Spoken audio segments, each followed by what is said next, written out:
Welcome, ladies. So happy to have you here today. And thank you all. So we want to just get to know our honorees a little bit and hear about their journey, of how they got to where they are today. So the question to each of you is, what path did you start with, and what are the events that took you to get to where you are today? So I'm sorry about the order, so hopefully somebody knows the order. I think Shari, you're going first. Is that correct? Thank you. Thank you all for being here, and I'm honored to be here with these other distinguished women. A little bit about myself. I grew up in Fairlawn, New Jersey. My dad is a psychologist and my mom's a teacher, so they've always instilled in me to be in a helping profession. My sister became a psychologist who's here today, and my brother a physician, so I guess they did this for all of us, and it's stuck with us. My dad had a practice in his own home, so I grew up with him, always being with patients, but coming up and, instilling the value of family life, but also having a profession and being successful. I've always had a love for medicine. I was pre-med in college, I majored in biology, and then I went straight to medical school. I did 2 residencies, the first in family practice and then dermatology. They were combined at the time, and I'm board certified in both family practice and dermatology. They're just practice dermatology now. I graduated my residency in 2011, and I've been in practice since. I started out in practice in Rutherford for about 4 or 5 years, and I got comfortable seeing patients and comfortable practicing medicine out of residency. And I always wanted to have my own practice, so it was important for me to have my own autonomy and have my own schedule, as I have my 3 children, and to be there for them. So in 2016, I was pregnant with my 3rd child. At the time, I decided to open up my own practice called Sterling Dermatology right here in Florham Park. And I remember starting the practice and getting everything ready for the opening of the office and meeting at the medical instruments office and have all the instruments on the table, we're talking, and I started having contractions. And I kind of just ignored it. I powered through the meeting, and later that day I had my 3rd child. But I always say that's just kind of me. I just keep going and get things done and keep powering through. Even so, when I was nursing, I remember being on Zoom calls, learning my new electronic medical system while nursing, and sleepy at the time, but getting through and learning all that to open up my own practice. So again, I started in Florham Park, but then in 2018, my husband, who has a background in sales and marketing, he joined the practice. And since then, we've expanded. We opened offices in Montclair and Red Bank. And during COVID, we opened up a mobile spot called Sterling Sprinter. And next month, we're opening up our fourth location in New York City. So almost a year and a half ago, we partnered with the largest physician-owned dermatology network in the country that has over 200 locations called Forefront Dermatology. And what I really loved about it is that every partner dermatologist that's with this group is able to run their own practice as they've been doing in the past with autonomy, but having the resources that are available. So it was very important. I love my staff, I love my office, so I wanted things to stay the same, but have that resource. I love what I do as a board certified dermatologist. I see a variety of medical and cosmetic dermatology, from a baby with a rash to a teenager with acne to a child with eczema to the mom and grandma for Botox and cosmetics and lasers to body checks and skin cancers in elderly or younger people as well. But I see the whole spectrum, and it's really exciting, and I get to keep things interesting. One of the things I think that the business became so successful was that we were not afraid to think out of the box and to really take chances. And a good example of that is when we decided to bring on pool sculpting into our practice. So for those of you that don't know what pool sculpting is, it's a fat freezing treatment. So generally that's not associated with dermatology, as a conventional dermatologist is skin, hair, nails, but we decided to kind of open up a little bit and bring cool sculpting in and then eventually other body sculpting technologies, and it really has complemented each other well and has worked really well in the office. And because of that risk, we were able to build a huge cool sculpting empire, and we were recently named the #1 cool sculpting provider in the US. Another turning point to the business is when I realized that we could become a great medical practice and also a great business without sacrificing patient care. And something I know as a medical provider, a lot of sales and business, I didn't know so much going into it, but when you merge them together, you become really strong in both of them. I would be remiss if I did not mention my staff. I have an amazing staff, over 40 people, and they're my second family. I have to call them my fourth child. A lot of them are here today. Thank you guys for being here. But we've been successful because of them, because we surround ourselves with really successful people and motivated and hardworking and dedicated, and they've been amazing, so thank you guys.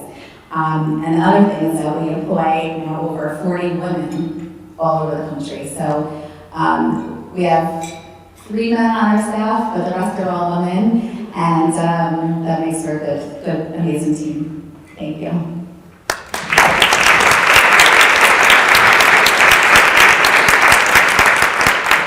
Thank you so much, Shari. Let's move to Jessica next. Good morning, everybody. So where do I start? So my journey as an entrepreneur probably started when I was a kid trying to hustle scholastic book fairs and get extra cash. And then that later turned into a passion and building something that was very cool. So post-college, I was sitting and trying to think of how do I build a business? And somebody told me, solve a problem, and you have a business there. And so the problem that I had all through college was my cell phone kept dying on my way to school. I had no access to chat with my friends, classes, all of that stuff. So I built a solution called InCharge, which was a cell phone charging kiosk where people would go up to it and an advertiser would pay to put their brand on it. So I thought, great, I have this idea, I'm gonna build it. The problem was I wasn't an engineer, I wasn't a business owner, and I went to school for advertising design. I had no idea what I was doing. So the first thing I did was sold everything I had, moved back home with my dad. He graciously gave me back my old bedroom. The second thing was, how do I get this physical product into the hands of thousands? So I went on Amazon every night trying to find and Frankenstein all these pieces together to build this kiosk. And I finally did. And I pulled it together. I got a bunch of engineers on Craigslist, built this enclosure for me, pulled it together with this weird screen thing, and it worked. Mind you, my dad was an engineer, looked at it and said, you really need a real engineer, Jessica, you're gonna kill people. And I was like, all right. So I went back to the drawing board. He was my first critic, but I'm really glad he told me, get it together. So I did. Hired people that were smarter than me and were able to help me build this. And we got our first prototype. So I was super excited, ready to go, put up a website and started getting people interested in this product. My first event was Firefly Music Festival in Delaware. It was their first, it was before the Coachellas of the world were really popular. And so they gave me $15,000 to give them 30 charging stations, but I only had one. And I'm like, what am I gonna do? And I've never seen this much money. So I called my engineer out of Chicago, he's in college, and I'm like, all right, I'm gonna fly you in, we're all gonna build these 30 products, we have to go, this is our first big client. So we built it, we put it all together. I'm driving to this festival, it's the best day of my life, I've made it as a business owner. And I get there, plug in my first phone, and it's great, it's working. Plug in the second phone, it's actually discharging. So I go to the engineer and I'm like, your only job was to build a charging station that actually charges. And he said, his response to me was, well, I never had more than one phone to test it with. So that was my first lesson in entrepreneurship, is always test your product. So from there, and from all of these different types of I call them learning lessons through my journey. I was able to finally build a successful charging station company. We work with Fortune 50 companies in the music festival, event, arena space. We built the majority of our product by hand in the beginning because I had no money, so I would spend my weekends putting all these PCB boards together, but I sure didn't know what a PCB board meant at the end of it. I was also able to understand more like quality control and stuff that I never would learn in school. So as my business started evolving, I moved into the vending machine space. So we were in the experiential space, as you call it, and our clients kept asking us for what's next, what's new. So we took a very smart vending machine, we built this like metal enclosure in front of it, we put a screen, added some really cool software that we built from scratch, and then VendX was born. Super excited, I built it with all the profits of InCharge. I was scared to ask for money because I didn't even know how. When you talk about like SBA loans and putting together an application of like 50 pages with a business plan, I said I'd rather work day and night to life on this. I can't. It was too much. So VendX did great. We started making revenue the moment that the machine went out to our clients, and again, not without issues. These machines broke down. I got yelled at. I go to these events, pull them all together, and assemble them as a technician. It was wild, but I learned how to set up these units, and I learned software and hardware, how it works all together.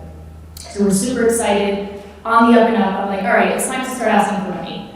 It's like, I really want to take this to the next level. And so we were falling out of a possible acquisition with another charging station company.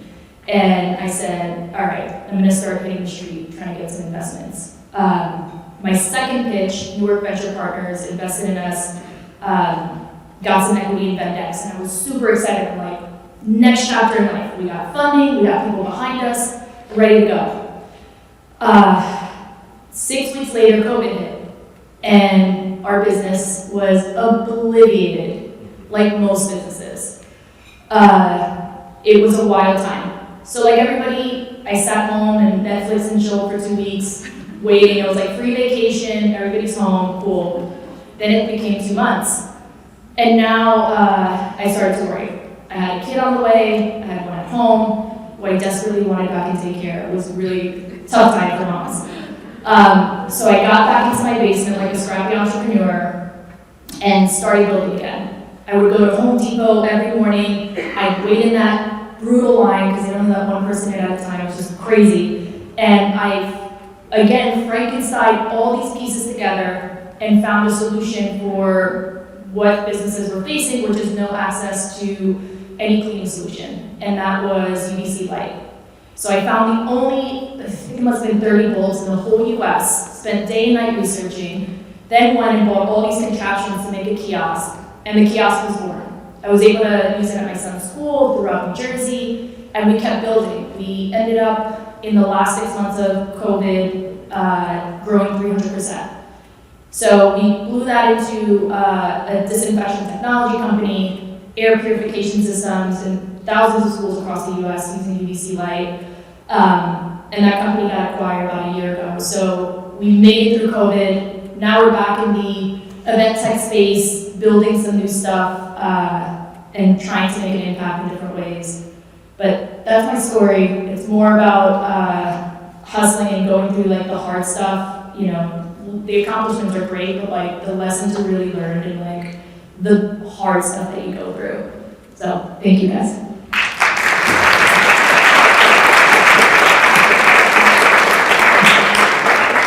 Thank you so much, Jessica. Let's hear from Gail.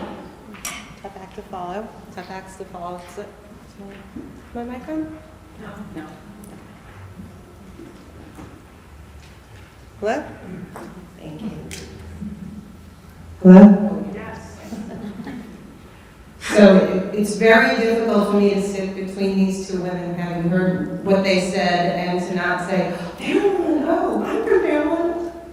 I'll do that later, but, and, you know, hearing about enclosures and not wanting to, like, immediately sell you my screws for enclosures. So I'm Gail Friedberg Rottenstrich. I'm the CEO and co-owner of Zago We've been in Newark for almost 30 years. This January will be our 30-year anniversary. And my journey to that company and my journey since that company has been, you know, a lot of struggles. But it all starts also with a dad, you know, who was really supportive, and I think we all have that in common on this panel, that we had dads who really believed in us. My dad was a businessman. He never went to college. His first job out of high school was being a lumberjack in Oregon before he went into the Marines during the Korean War. But growing up, I watched him in his business. He had a record merchandising business, which I think most people here know what records are. They're still kind of around, but in the 60s and 70s, they were really big. And he sold a lot of them all across the country. He had a giant warehouse in Oceanside, New York. But he made, you know, kind of a classic business mistake, which was that he got too enmeshed with one company. It was a West Coast department store, and they went bankrupt. And he lost his business. So I went from almost never seeing him until I was 12 years old to him being home every day. But he didn't let that stop him. He just sort of picked himself up and he went into the, and I was telling the gentleman here today, he went into the liquidation business. Because he kind of started, okay, you know, there's business, you know, there's a business to be made in, you know, helping stores go out of business. So he just, you know, watching that kind of resilience and growing up with that kind of resilience really had an impact on me because, you know, business isn't easy.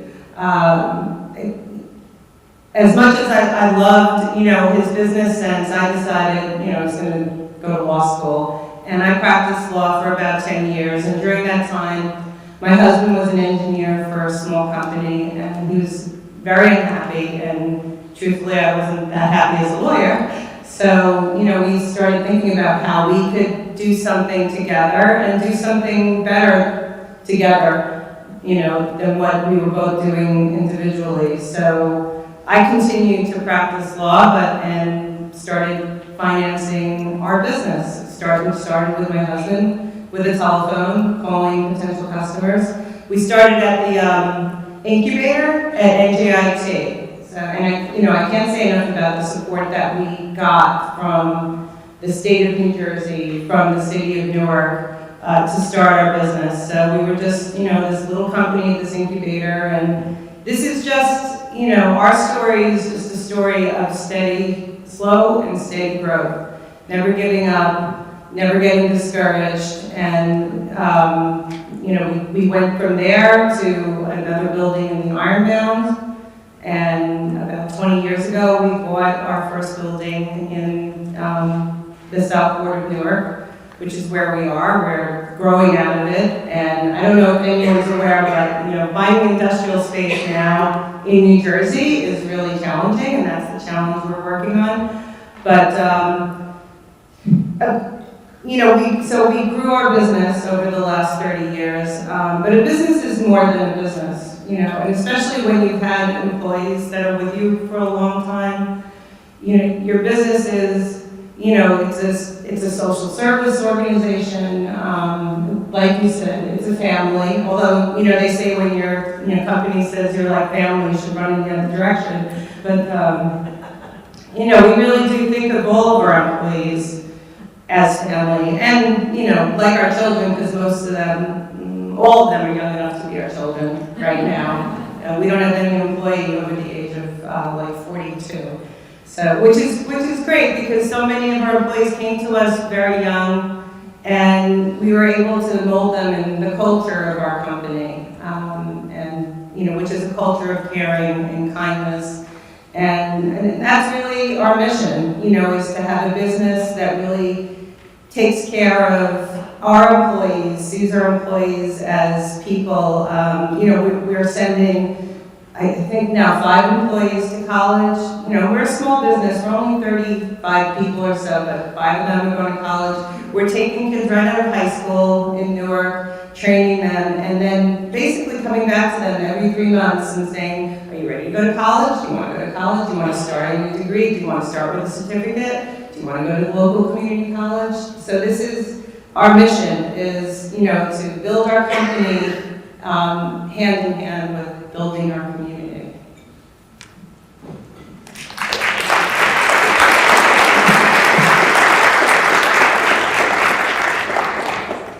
Thank you so much, Gail. And last but certainly not least, we'll hear from Jeralyn. Thank you so much.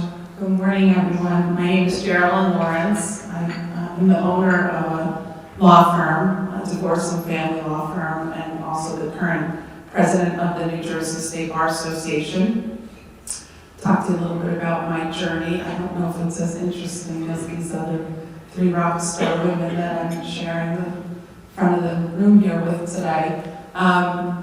I always knew I wanted to be a lawyer in the theme of dads. My dad was my rock, is my rock still to this day. He is a retired police officer, so he was a detective in Wayne, where we grew up, and I talked law with him as long as I can remember. We would always sit down and we would talk about bad guys, the good guys, and so that was my fascination with the law. So I always knew I wanted to be a lawyer. I remember 6th grade, getting a questionnaire, filling it out that I wanted to go to law school. But I always had a lot of fun in school, so I never really took college serious, but I went to college and I had that in my mind, but I didn't have such a great plan. I took my LSATs. I think I only got whatever points you got for putting your name on the LSAT.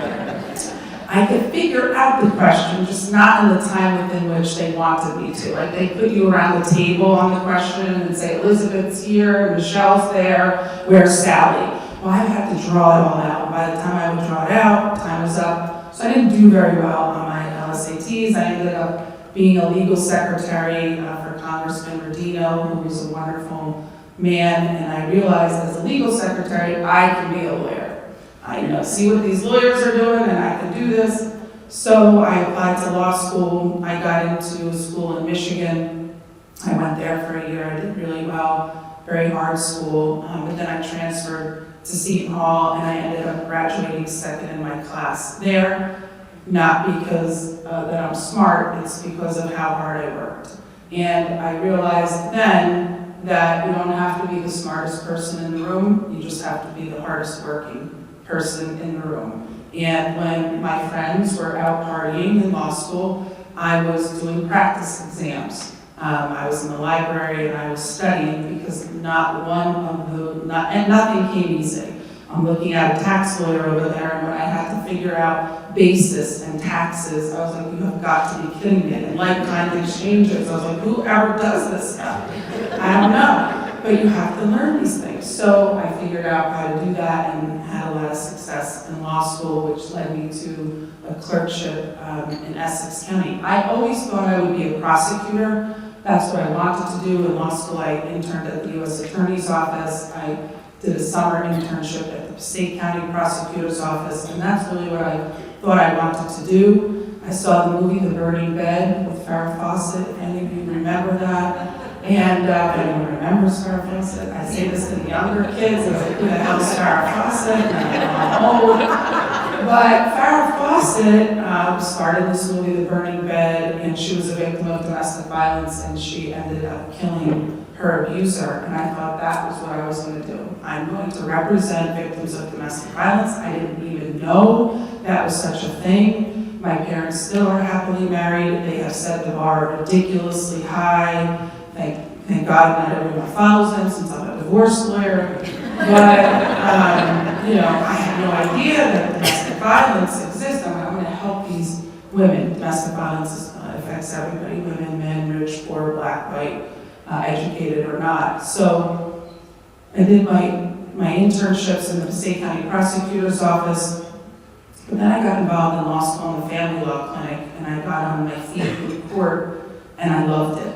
And from there I did a family law clerkship, and then I went to a large firm, Norris McLaughlin, in Bridgewater, and I was there for 22 years. I was on the management committee, on the compensation committee. So I started to run the firm, and I said, I don't really like how this sausage is being made here. So I took my team and we started Lawrence Law in 2018, and now we've been there for a couple of years. The pandemic hit shortly after we opened our doors, and I was like, we're going to run a business. This is a total failure. Why do I do this? But we're doing better than ever. COVID has presented as a silver lining some really good opportunities for the legal profession. The virtual world has added so much work-life balance. Being able to have your kids while you are homeschooling them, or and you're still on Zoom or Microsoft Teams has really enhanced, I think, a lawyer's quality of life. So we're still adapting to that virtual world, getting back into court though for trials. Having my own firm has been wonderful. It's terrifying. It's a roller coaster ride. Two numbers matter, revenue and expenses, and you hope your expenses are less than your revenue, and that's your daily grind. I hate paying rent. It's such a waste of money. I can't stand it. So we just bought our own building. One of my most lucrative clients had a yacht called Change Order. Now I know why. Because my contractor calls me every day with a change order. So I'm learning. So if any of you ever want to build a building, don't learn from me, but learn from somebody out there. You do not want to do change orders. So all of this is really quite a journey for me. I'm really thrilled to be here, honored to be receive this award, and with such a distinguished guest, with all these distinguished guests. But that's my journey. It was never a straight path. There's no one in my family that were lawyers. I did follow in my dad's footsteps, I think, and my message is just keep working hard, follow that dream, develop that niche, whatever it is that you do, develop that niche and be the best at it and market that niche. And I think these ladies up here have echoed that sentiment, so thank you.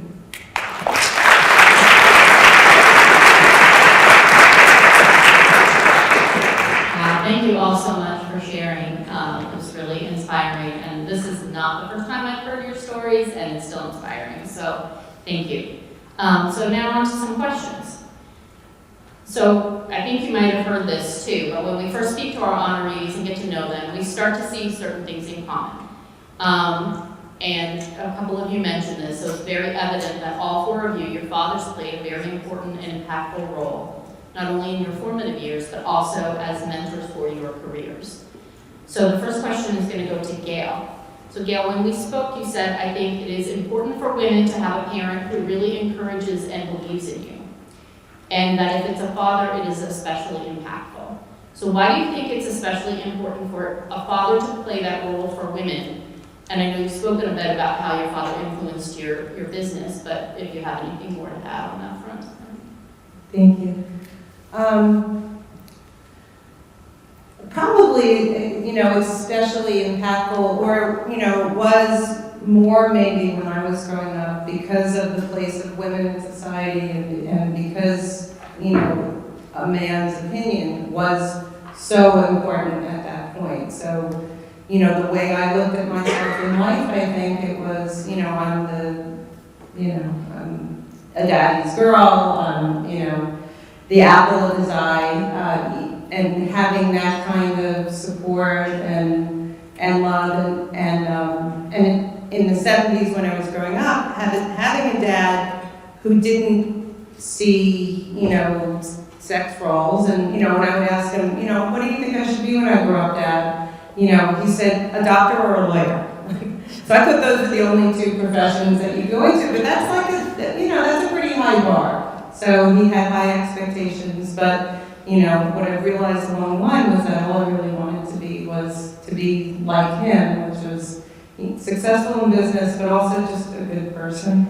I just think that I'm so lucky to have had him, and that is not to discount my mom, who was a stay-at-home mother, and now at 88 years old is pretty pissed about it.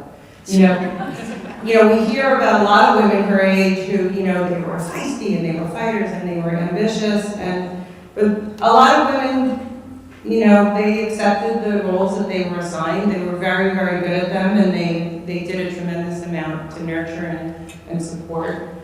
But, you know, now looking back, you know, I wish she had had more opportunities, and I'm grateful for the opportunities that they gave me by believing that I could be more than, you know, the role that she saw herself in. Great, thank you so much. I can certainly relate to having a father who was very impactful. So my parents divorced when I was about 10, and our dad had custody of 4 kids, which is very unusual, especially at that time. So I think the experience of being raised primarily by a father influenced a lot of my decision-making as I was starting my career. And Jessica, I know that you also had a similar experience, and you were also the only daughter, so I think that's a little bit of a difference. But can you talk about the significance of that relationship and how your father continues to play a role in your entrepreneurship? Yeah, so I was the oldest and, you know, the only daughter. So my dad was a single dad from when we were 12 on. And it's challenging because as a woman growing up, you're going through womanhood with a dad. But I'll tell you this, my dad took me bra shopping, took me to all the women things. He wasn't scared. He was very like embraceful on it. He'd have women, you know, neighbors come over and hang out with me and talk through things. So, you know, him just being like supportive in all of that as I'm growing was really helpful. And even till this day, like literally during COVID when everything was going down, I was building this business, I'm like, Dad, you have to help me with my kid. Like, it was wild. I'm like building in the basement, like, you know, saws and all this stuff. And I'm like, he can't be down here. And the daycare's closed. And he, you know, is a tremendous help now being a grandpa. But yeah, I think just having the support, even if it's just one parent, was really important for me. And like my dad was that support who wasn't really necessarily, he had what I call like, he wasn't the type where you fell that he would pick you up. He's like, you can get up by yourself. You got this, you got this. So he's always supported me. And that I think made me be able to like stand up in business and do the things I need to do to succeed. So yeah, like that's one. Great, thank you. And Jeralyn, I know you spoke already about your father a bit, but Shari, did you have anything you want to add about your father and the role he played in influencing your career? Sorry, we have a mic that's not working, so we're playing Thank you. Is this on? Yeah, okay. Yeah, I'm going to echo these women here. Also, my dad played a huge role in my career and my decisions to become a physician, and always supportive with my mom, you know. As you mentioned, Jeralyn, about law school and LSATs and studying, I mean, all those MCAT study classes and, you know, going through residency, doing all these night calls and calling, crying, like, I can't do this, it's exhausting, it's too much. They always pushed me, and my parents were very supportive, and really there was always a light at the end of the tunnel, and I had them to lean on, and it was really very instrumental in my career path. Thank you so much.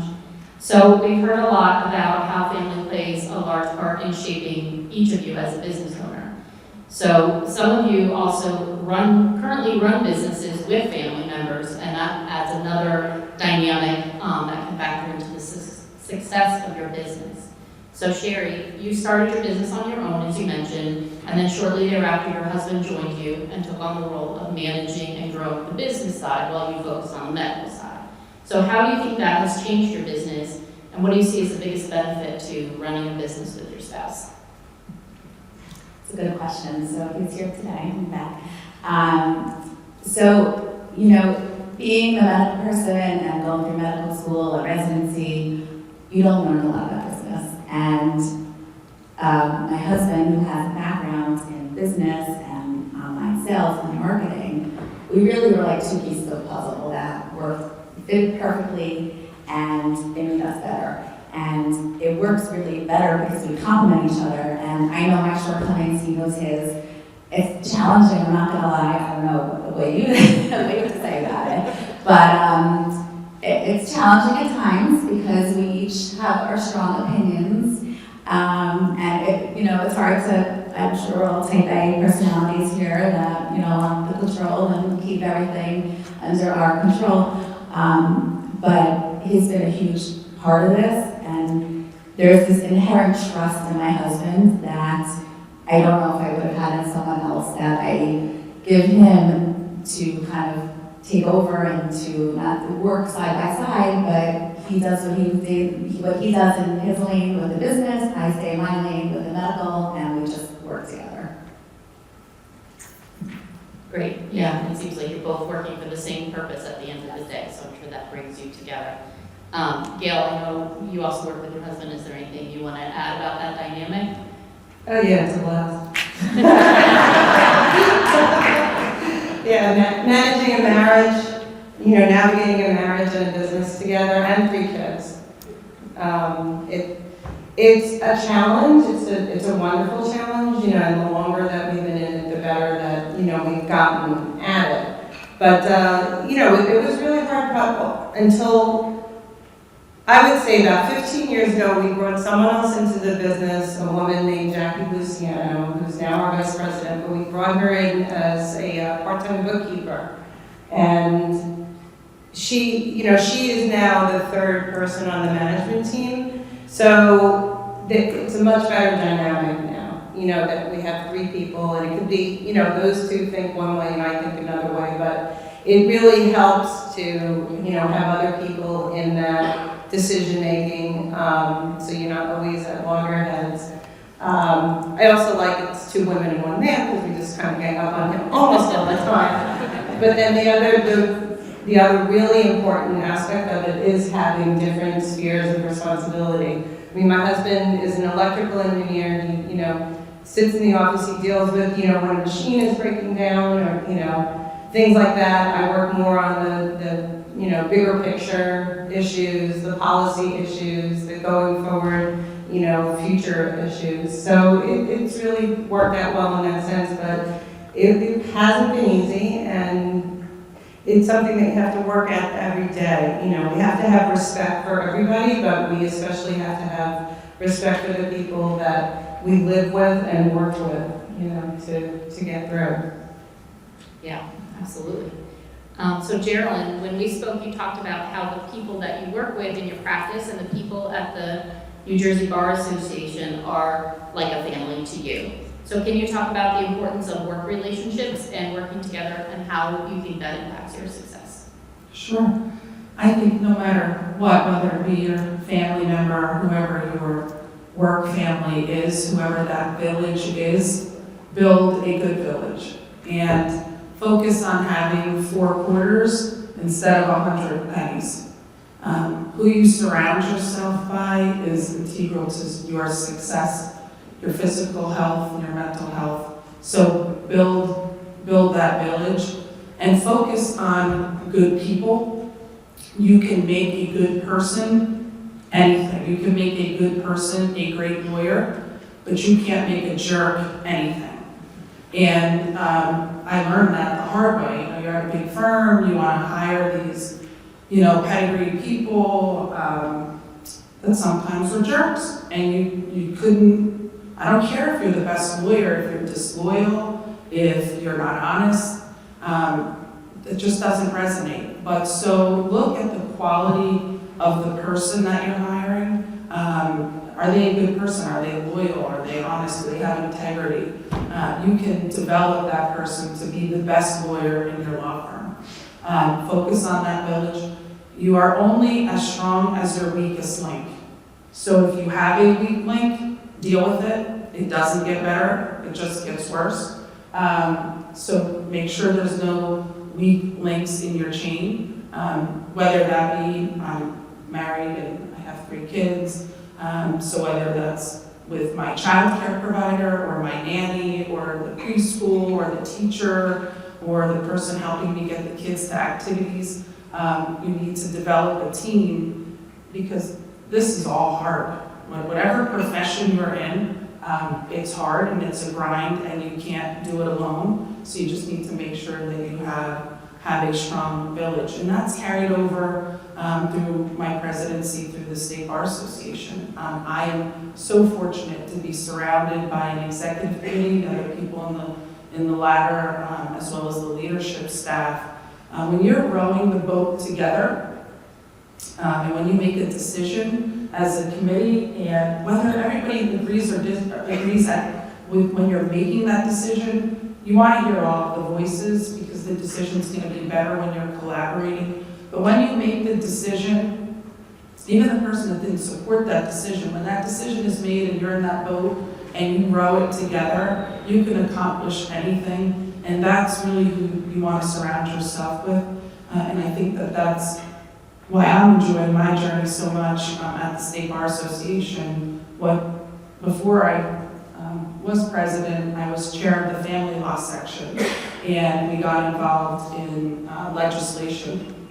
We worked on the alimony statute, and I didn't know anything at all about legislation. Do you guys remember that show, How a Bill Becomes a Law, Schoolhouse Rock? Do you remember watching that growing up? That's all I knew about the legislative process, how a bill becomes a law.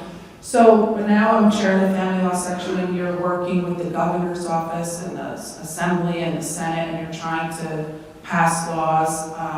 And that gave me the motivation to put my name in to become president of the State Bar, and the ability to effectuate change. And now we're working on studying ways to improve well-being for lawyers and putting lawyers first. So you can only effectuate change and impact the practice if you are surrounded by good people. And in my office, we try to never say the word I. I actually ask the 8 lawyers that I work with to rewrite an email if they're going to use the word I. I just feel like when you hear the word I, when it's said to you, it's so alienating. Rewrite that sentence with the word we. And it just makes people feel included, embraced, and when you feel included and part of the team, there's so much more that you want to accomplish. So I try not to surround myself with jerks and I people. Thank you. So sticking with the theme of people, Jessica, you have sometimes had to work with very small teams and then also very large teams, and you've learned some lessons about hiring the right kind of people. So what values are important to you when you hire people, and how do you think those values translate into the culture that you built for your company? So the sentiment is the same across this board: is you don't want to hire jerks. There's a saying that I learned. It's like someone is at the core a good person. They want to be there. They want to learn. You can teach them. But if someone's stubborn, they're set in their ways, they don't want to grow, they're an I person, then it's a lot harder. So the culture that we built, again, not being cliche about family, it's more like a team unit. And I always say to everybody in every meeting, like, everybody is part of this team. We're like the cliche saying, part of a chain, and we all have to help each other, including me. I am part of this team. I am, my role is to give you guys the resources to do the best job possible, support you, whatever it is you need. And if I'm failing, then, obviously you guys are gonna fail. So making sure that we keep that camaraderie amongst ourselves, and that the hiring process is also a team process. So it's not just me saying who's gonna come up next. Everybody that they're gonna work with, introduce them as well. So, it's important to get key people because you want to surround your tribe, the people you're with all day, every day. If I'm leaving my kids for 8 hours a day, then I want to be around people that are going to support me, make me happy. I'm going to support them, and it's a good environment. So, yeah. Great, thank you. Gail, you also spoke a little in your intro too about how culture is an integral part of the success of your firm. So is there anything else you want to add about that culture and how you help to drive that? And hiring is certainly part of that, and hiring is the most difficult part of growing a business. And being able to admit you've made a hiring mistake is a really important part of growing a business, because how people are on an interview isn't necessarily how they are on a day-to-day basis. But now, as we have defined our culture, a kind and compassionate, caring culture, we are attracting people for whom that's important. And I think we're getting better quality candidates, better quality employees because they share our values, because they share our mission. And we're getting more diverse employees because they share our mission. To bring diversity to our business and to bring in a more diverse population to the manufacturing business. So the hiring process is really important for that, and it really helps. Great, thank you all. We all know how important people are to our business, but also important to our business is growth. So this question goes to Shari. So your business has grown tremendously since you opened in 2016. You currently have 3 locations in New Jersey, a mobile business, and are about to open a New York City location. So this one is a little different because you are doing this as the result of the infusion of capital, I guess not quite an acquisition. So how has this given you the ability to grow, and why was it the right choice for your business at this time? So we've always had the idea of growing the business, and that was always our mission, growing from 1 office to 3 now with a mobile spot and the 4th one. And we've now, being part of this partnership and being acquired, we have the support, whether it's HR, the financial means, real estate, or legal support, which is really important to have to support the growth. And that's really what we've been wanting to do, is just grow, and we hope to continue growing. And as an example of the growth, within the first year of partnership with this new company, they reinvested over $1 million in the first year to upgrade all of our cool sculpting and body sculpting devices to be at the top of the market, to have the newest and best devices. So obviously that would have been harder to do if we didn't have them backing us. But again, opening New York City location, it's much easier having the legal and real estate rather than doing this all by ourselves. Yeah, definitely. And Jeralyn, in your role as president of the New Jersey Bar Association, you mentioned that non-lawyers are starting to step into the legal space, and that's been a growing concern for your industry and the future of your profession. So can you tell us what's been happening and how, as president of the Bar Association, you're meeting that challenge? Sure. So one of the main things that we do at the Bar Association is advocacy. And so there's been a movement afoot really coming out of the American Bar Association. So that's the National Bar Association. And there's a small segment of the ABA called the Center of Innovation. And they have this crazy idea that non-lawyers can be lawyers. I'll say that again. Non-lawyers can be lawyers. So just say whatever you are in your profession, like a doctor. So there'd be an organization out there that would say a non-doctor could be a doctor. It sounds crazy, right? So when you want to get your fat sculpted off you, I want to go to Shari. I don't want to go to a non-doctor. So I don't know why there is a movement afoot from lawyers who's really being influenced by big companies to have non-lawyers practice law. Washington State tried this, and they just developed a program. It was like triple LT, limited legal licensed technician, where non-lawyers were representing families, couples in their divorce, screwing everything up. The program is now defunct.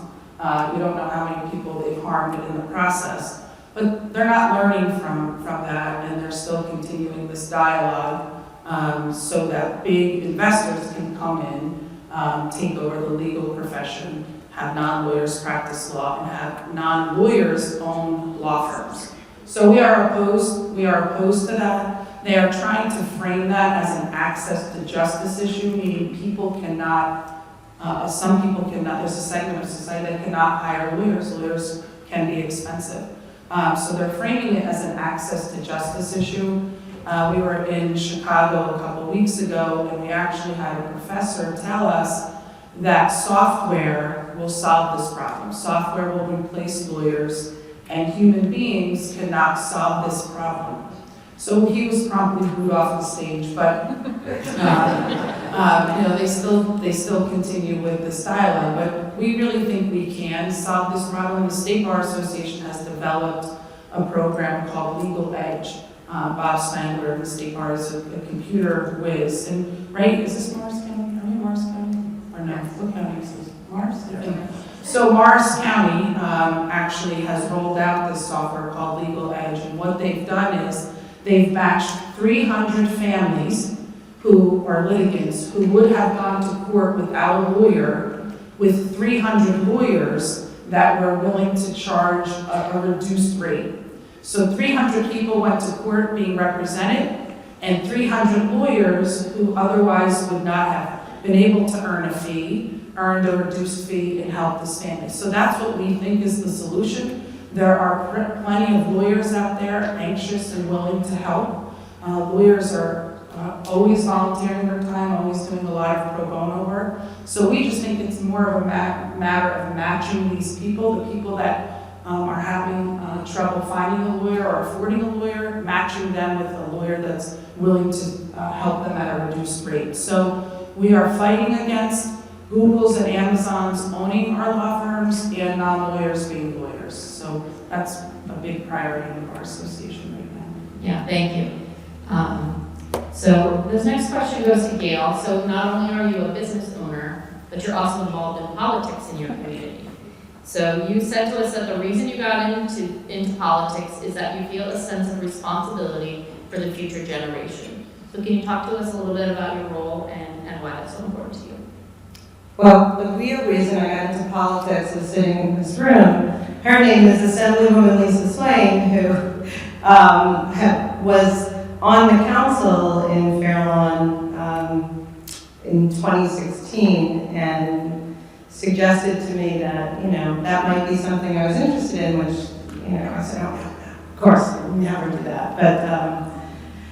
But Lisa really opened my eyes to the importance of serving locally. Lisa went on to become the mayor of Fairlawn and now an assemblywoman representing Fairlawn and 12 other towns in Bergen County. But what I really, sought to do was to help Lisa.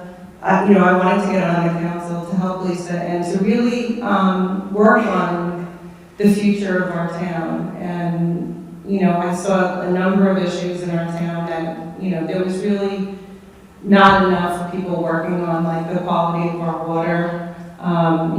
We're in New Jersey with a lot of environmental issues. So there was that, the need for increased economic development in towns like Fairlawn in northern Bergen County that, it could go, two ways. Businesses could close and leave, and, the town, I saw the town was becoming dilapidated.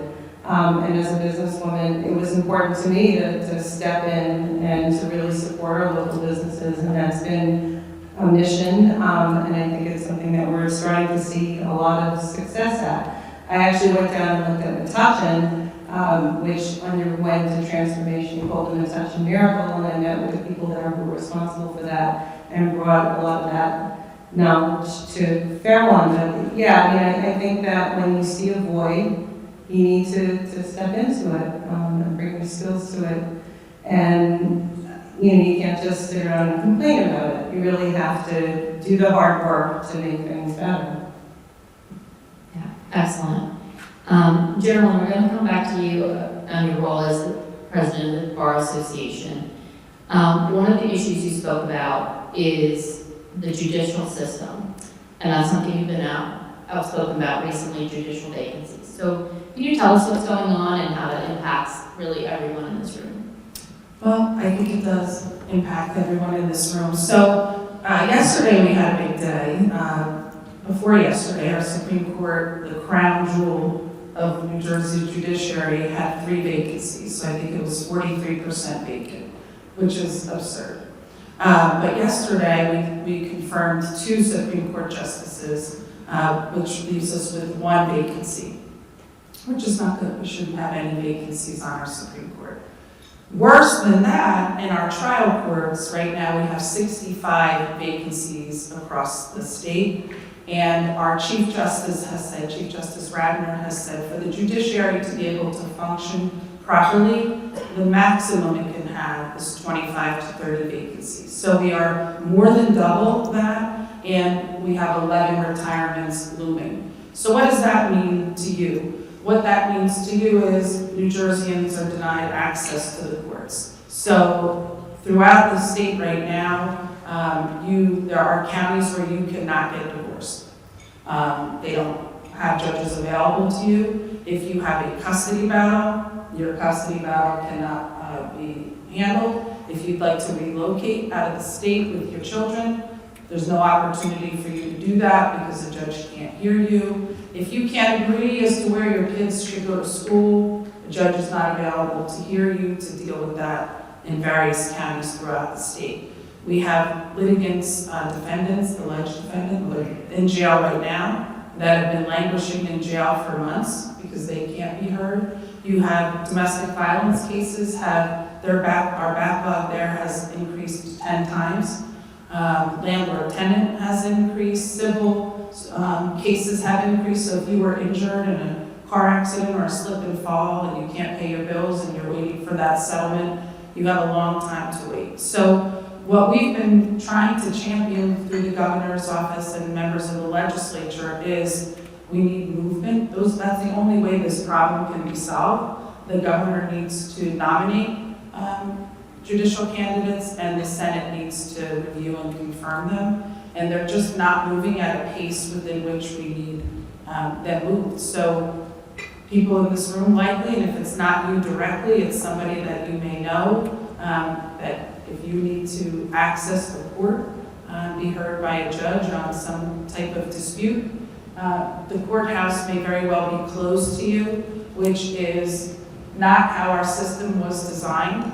And real people are suffering, families are suffering. So the State Bar Association, we've been spending a lot of time doing interviews, talking about that, meeting with members of the press, meeting with members of the legislature, talking to governor's council. So for all of you in this room that may know somebody in the governor's office or may know somebody in the legislature, please, it's so great that we have an assemblywoman here, I'll chat with her. You're welcome. Yeah. No good deed goes unpunished.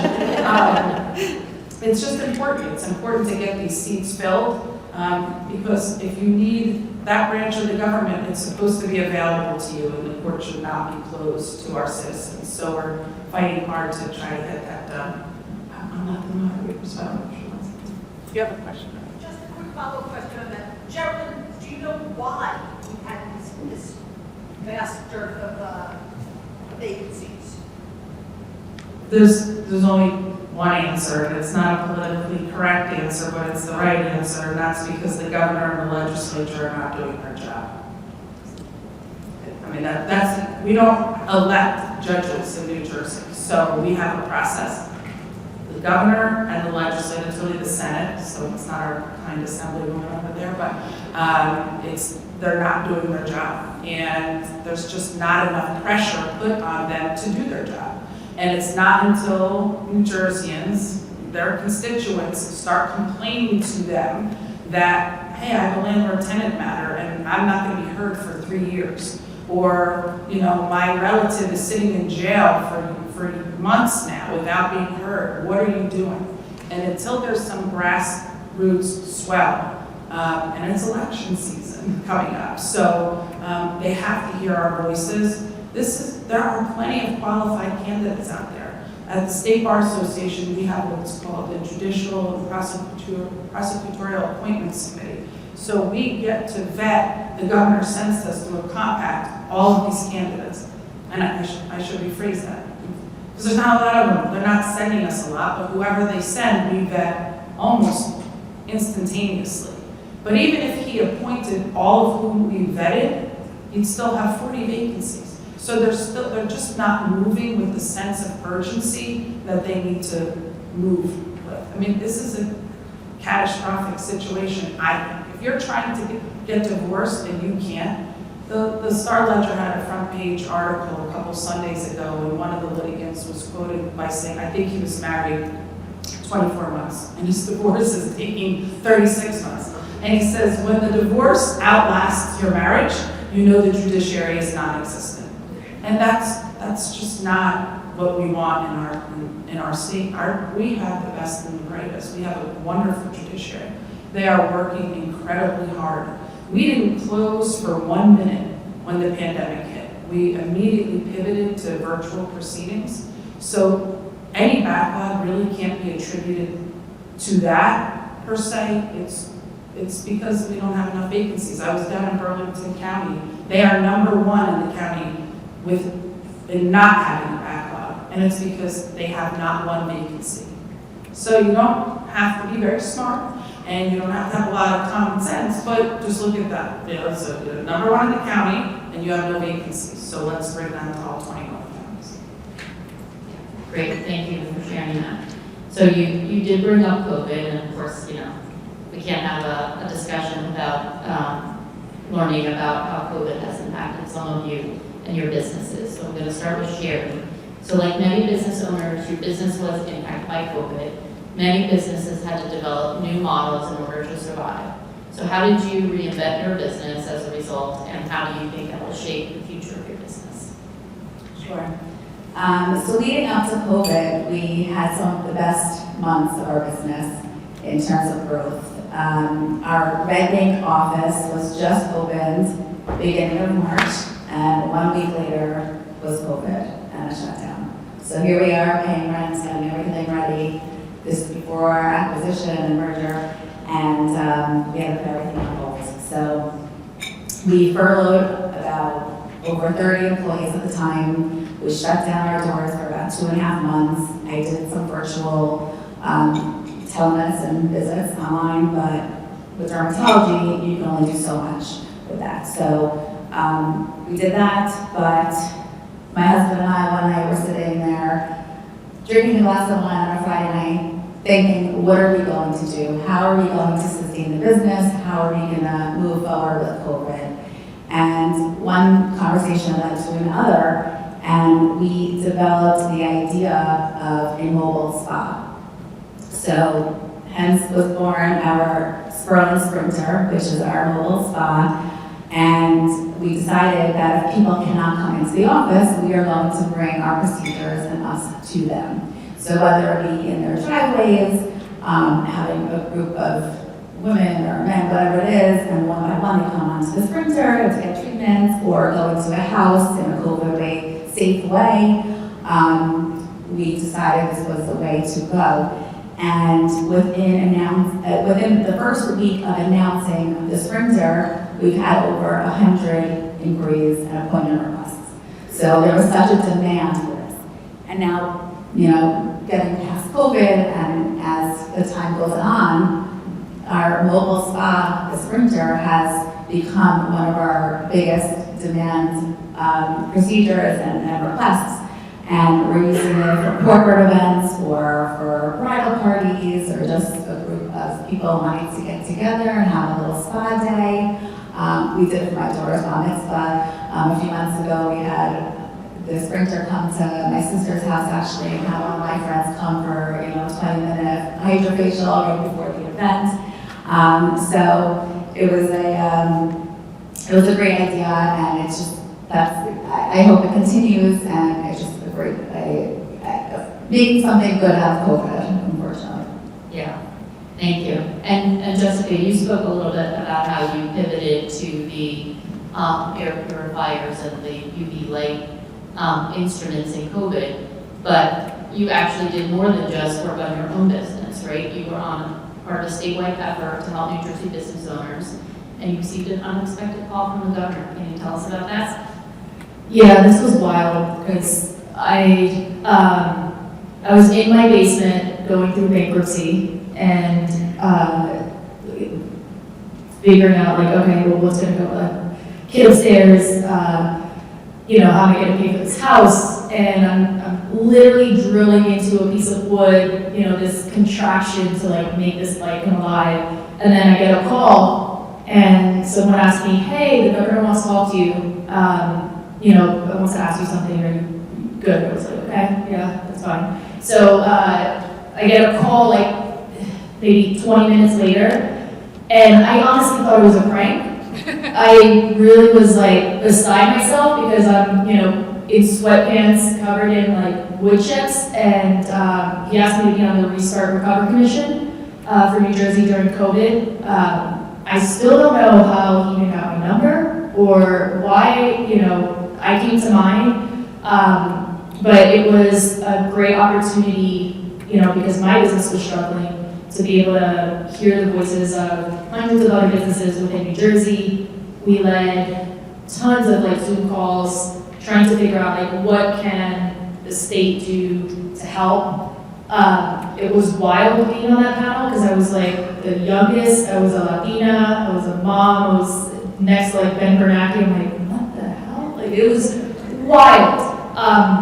And I'm not political or in politics or anything like that, so it was a very unique experience to like get into that and understand like the politics of one decision and how it affects so many. It ended after I think a year worth of serving on the committee, but it was a great honor to be able to talk to all these small businesses and be able to sit amongst other people who I never thought I'd sit amongst, well, Zoom amongst, and be able to give like real raw feedback about how we were suffering and we needed help. So yeah, it was wild time. Yeah, I can imagine. So thank you. So I'm going to ask the final question, the same question of each of the panelists, and then we're going to open it up for Q&A from all of you, so start thinking about your questions. So everyone defines what makes a good leader differently. So what essential quality do you feel helped you to become a successful leader? Let's start on the end with Jeralyn. Sure. I just want to say one thing about COVID, if I can. Right now, I'm tired, just running around a lot, and I wish that we had an order from the president to stay home for 14 days. So you guys wish you could do that over? But nothing, no one's suffering, but just like let's have a 14-day timeout every year. I think it would be great. And I issue this as a challenge to all of you coming out of COVID. Try to use it as an opportunity and think very hard what's worth going back to. That's kind of how I've embraced it, and I've challenged my team to think about it. I mean, what's worth it? I mean, you've learned how to practice a different way for the past 2.5 years. And if there's a better way to practice, do that. You don't have to go back to something that's worse just because that's what you used to do. Question about leadership. Yes. I think the one thing that what I try to do, and I may have mentioned it before, is try to work harder than my team. I'm there before them in the morning. I'm there in my office when they're leaving. I'm working on weekends. So I think if they see me working hard, hopefully that motivates them to work hard. I think there's plenty of businesses out there that they assemble this team and their team works hard and they're just not. And I often wonder why that team sticks around. Why would you stay? So that's always in my mind, to try to work harder than them. Great, thank you, Jessica. I will echo that. My team often questions my sanity because I am like, go. There's opportunity, there's like things out there, and being a woman in business, you have to be faster, stronger, first up to bat to take it, right? So I think just being that hunter mentality, keep going, and your team sees that, it gives them like the motivation to do better. So just hustling and not stopping. Gail, what about you? To me, the most important part of being a leader is empathy. Having empathy for everything that our employees are going through, understand where they're coming from. For example, we have an employee who he missed a bit of work. And, I think that in another company they would have said, okay, you keep missing, we're going to let you go. But we really tried to understand what was going on with him and his life, and he's just someone who, he has a lot of responsibilities for parents and grandparents and a lot of challenges, but he has so much potential, and I think that, you can bring out the best in the people that you work with if you really understand them and what they're going through. I mean, speaking of COVID, during COVID, we had an employee who lost her father, her mother, her brother, and that we really cared about that. We were really there for her. We paid the funeral expenses. That employee will always be an employee. She will do anything for us. She knows that we really care about her. And so we built this strong organization on empathy. So to me, empathy is everything. Yeah, and not the norm in the manufacturing business either, so very unique. And Shari, how about you? Yeah, everything they all said. All those things are so important, but I recognize that in order to have complete success, you need to surround yourself by successful people.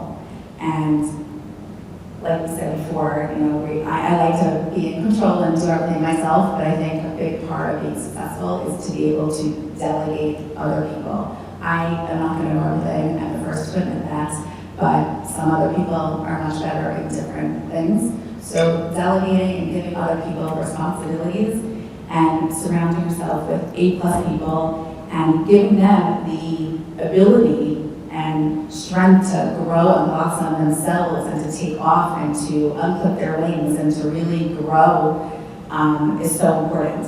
My husband always says that at Sperling Dermatology, we're not trying to groom our followers, but we're trying to train future leaders. Excellent. So I already see the hands going up, so if you have questions, we'll come around with the mic.